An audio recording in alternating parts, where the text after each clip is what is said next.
பெற்றோரை கட்டளை கேட்குதல்.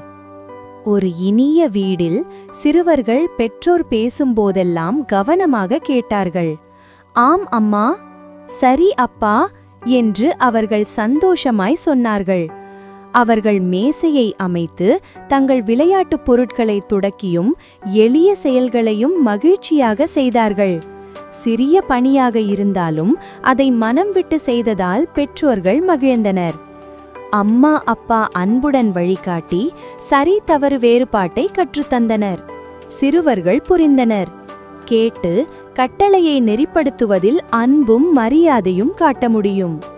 ஒவ்வொரு நாளும் பெற்றோரை கேட்டு அன்புடன் நடத்துவதால் சிறுவர்கள் பயனுள்ள பாடங்கள் கற்றுக்கொண்டனர், பாதுகாப்பாக இருந்தனர், அன்பினால் நிறைந்தனர். நல்லொழுக்கம். பெற்றோரை அன்பும் மரியாதையும் கொண்டு கேட்கும் பழக்கம் குழந்தைகளை மகிழ்ச்சியான, பாதுகாப்பான மற்றும் அறிவு மிகுந்தவர்களாக ஆக்கும்.